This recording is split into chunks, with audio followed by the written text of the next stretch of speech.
Hi there. My name is Dean Bragonnier. I'm the founder and executive dyslexic of an organization called NoticeAbility. It's such a pleasure to be speaking with you through Learning Ally. I was actually a member of what was then called Recordings for the Blind in high school, and it's an honor to be coming back full circle. As my job title implies, I'm dyslexic, and like many individuals, had a very tough time in early education, marked by frustration and ridicule, sometimes bullying, but eventually emerged as an adult to recognize that this dyslexia thing actually had some really nice benefits to it. I bought a restaurant when I was just out of college to teach myself business and realized, like, whoa, I can find solutions to problems that not many people can. And as a result, I was quite successful in that endeavor. You know, I've focused on the nonprofit industry for most of my life, and one of the things that has slowly sort of emerged is this trend that I recognize where dyslexics that are not exposed to what they're good at do tend to make poor life decisions, and I think this is rooted in a depleted self-esteem. If we can introduce those young dyslexics to what they are inherently cognitively prone to succeed in, then we can not only reduce those attrition rates and those drug and alcohol and incarceration rates, but we can actually augment the amazing statistics of 35% of all entrepreneurs having dyslexia, or the 40% of all self-made millionaires. I mean, these are amazing things. So I read a book, granted, like the one book in 3 years that I've read, called The Dyslexic Advantage. And in The Dyslexic Advantage, the authors explain on a neurological level why it is and how it is the dyslexic brain operates differently than the general population.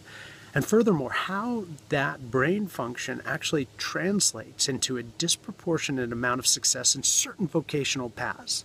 Top 4 being entrepreneurship, engineering, architecture, and the arts. I thought to myself, what I was missing as a student was exposure to what it was that I was really good at.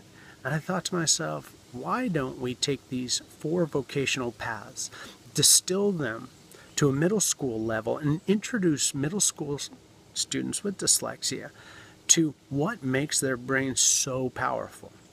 And so I reached out to some amazing organizations, Harvard University, Tufts University, the Carroll School, which is a dyslexic K-8 here in Massachusetts.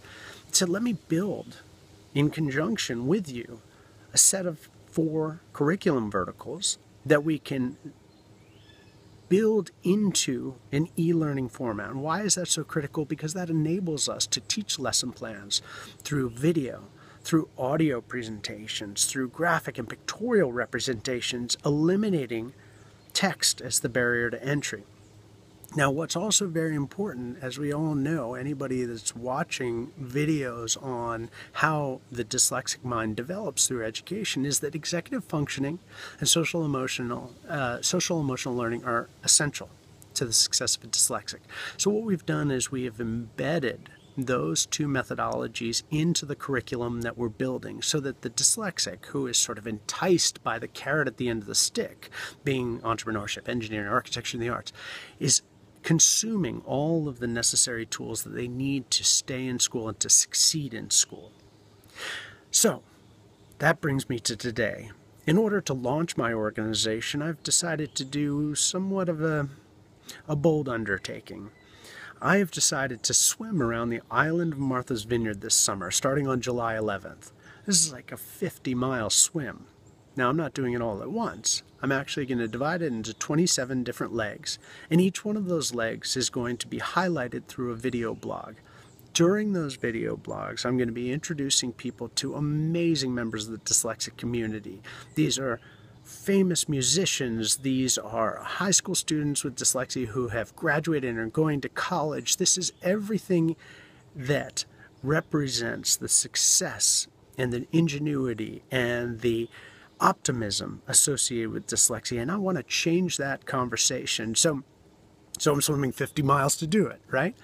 So Learning Ally has been kind enough to host me as a guest blogger, and I really hope that you will tune in to my video blogs, that you'll be able to share them with the dyslexics in your life, and that we'll start to turn this conversation away from the hardships of dyslexia, which are relevant, but we need to introduce the beauty of the dyslexic mind and harness that power, because not only do those kids, those students, those brothers, sisters, aunts, uncles with dyslexia need to understand this, but society needs to embrace dyslexics because we're the ones that can solve the problems, because we're constantly being dealt with, dealing with incredibly difficult situations. We're born into adversity, and through perseverance, we tend to come up with stuff that nobody else can see.